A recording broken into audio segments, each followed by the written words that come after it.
We're here today with the brand new Instax Mini 99. Now this is a bit of a different one for us because usually we review really technical stuff, high-level lenses, pro cameras, and so it's going to be a lot of fun to just hang out with George, our filmmaker, and talk about Instax. It's just as easy to use, but there's a lot more settings that we're going to go through on it, which will help you get better photos even when you're just having fun with your friends.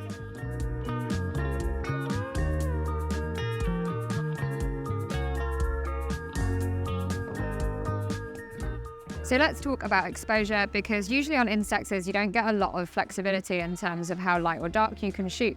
And so we just capture what's in front of you. But on this Instax there is a setting here for light and dark. And so what you can do is if you're going into a tunnel, you can set it to L+ or L, which basically means that it just brightens up the image so you're not missing the shot. Now obviously it's not foolproof, and if you're in a really, really dark space, the camera probably can't cope. But then there is also a flash option, so you can turn on flash and hopefully get the image that way. And then reverse from that, you can also darken the image, so if it's a really, really bright day, hopefully you can turn down the exposure a little and capture the image anyway without it being overexposed. One thing to bear in mind, and we'll show you a couple of examples, is that if you do get some overexposed patches on your Instax pictures, they will go blue, which is a bit strange and I've never really seen it before, but it's happened to us twice today, so it's definitely worth remembering when you're trying to set your exposure. Fun fact, back in the noughties, Outkast released a song that said "Shake it like a Polaroid picture," and a lot of people thought that that meant you had to shake it, so it went worldwide, and now people think that you shake Polaroids to develop them, but actually you have to warm them up. So if you're a big nerd like me, it's a fun fact for you.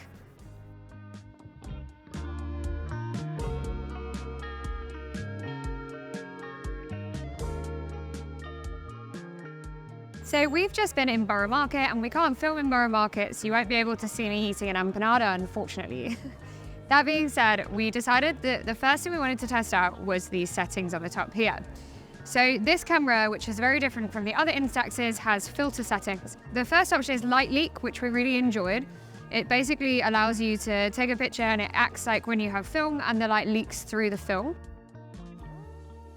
Then you have sepia, and sepia is a little more orange than I would personally like, but it's a really cool image if you're shooting things that are very yellow or very orange, and you want to just emphasize that color difference. The next one we have is magenta. Now, interestingly, whilst I didn't like a lot of the filter options, I really liked the magenta one. It's a little more subtle than the others, and it's actually quite sweet, and you can see it on the screen right now. And then we also have blue, which I think is quite an interesting one, again, if you're looking for something a bit more artistic.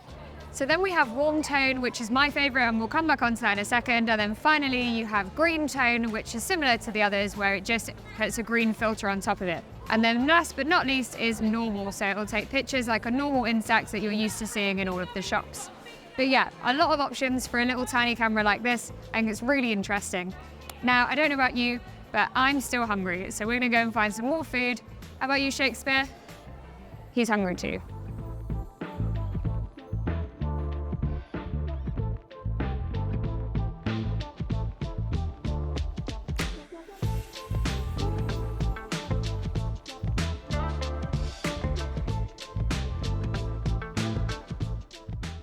So let's talk about focal distances, because this camera gives you a few options in terms of distance so that you can get the sharpest image possible. So the first one is 0.3 to 0.6 meters, which is probably about here. And this is for your macro setting. And so if you want to get a close up or you want to get something that's quite sharp, that's a bit different, you can use that setting.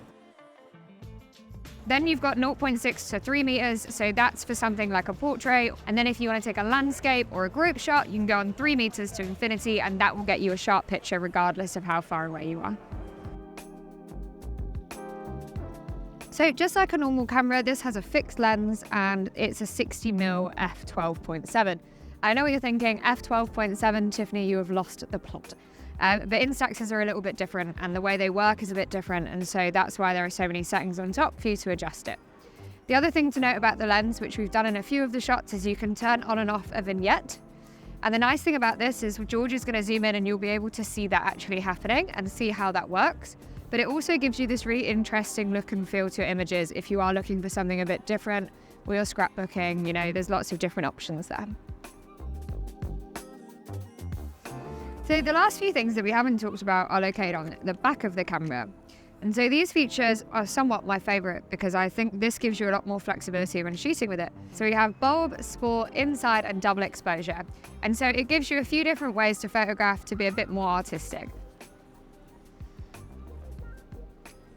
What a little cutie. Hey pal. So I've had a really fun time shooting with this, and actually it's not very often that we get to shoot with a camera that's really just about having fun. A lot of the cameras that we work with, you walk around, you look for shots, maybe it's street photography, maybe it's wildlife, but you're always waiting for something to happen. The fun thing about an Instax is that you make things happen. So it's all about capturing time with your friends, capturing your holidays, but it's the moments that you feel you want to take a picture of rather than looking for something to take a photo of. It's really easy to use. I think there's very few people who would be able to not figure this out or figure this out. There's a self-timer on the back, as I mentioned earlier, which I absolutely love. So if you are on your own or you want to have a picture with the two of you and you don't want to ask someone, you can do that as well. We've only used about 30 shots today, and I would say we've taken more than enough pictures of what we would want to do. So now I'm going to have a quick pint. We're going to call it a day, and then me and George might get one more selfie for the road.